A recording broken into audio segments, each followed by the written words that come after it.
Hi, good evening everybody. This is the last session of PowerTalk by AFST Mumbai, and I am going to talk on sensory evaluation or sensory analysis of foods.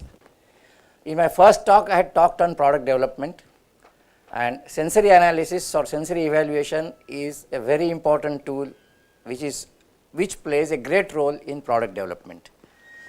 Every time when you make a product, you have to subject it to that sensory evaluation or sensory tests, which are nothing but the taste, the texture, the mouthfeel, sweetness, sourness, saltiness, all that combined together, the satisfaction or what are our moods that we get while consuming or tasting a food.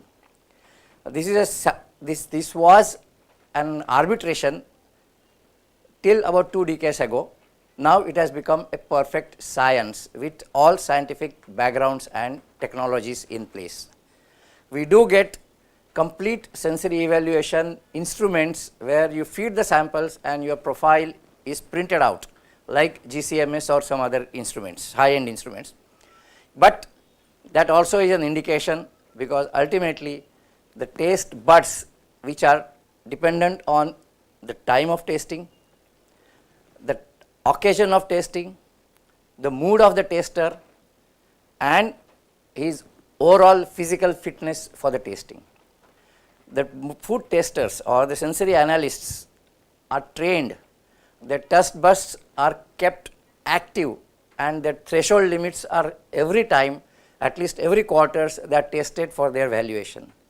And if you come across, if you have read tea testers, they get about 10,000 to 15,000 rupees paid per hour of tasting, and they decide the price of a tea bag, the lot of tea. I mean, on their comments, tons and tons of tea is bought by the tea company.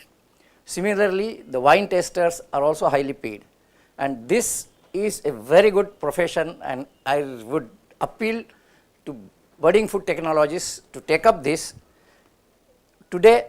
And there is some scope, a lot of scope for entrepreneurs to enter into this system of sensory testing of foods.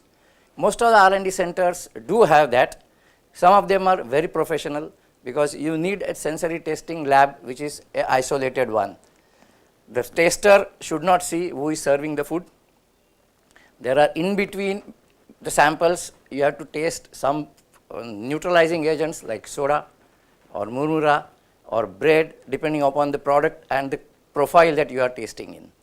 So all this puts together, it gives you a better opportunity to enter and set up a food tasting laboratory, sensory evaluation only. I am not talking about analysis of protein, fat, everything.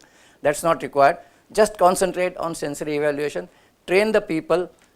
I'll tell you that HUL pays a handsome amount.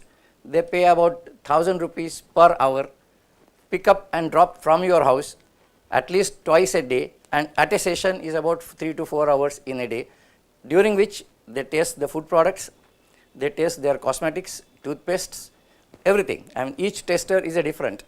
They keep the taste buds alive by giving them salt solutions, quinine solutions, sugar solutions, and their respective blends also. This is what the science is. Then we apply the statistical methods to come to a conclusion whether the product is comparable or not. Thank you.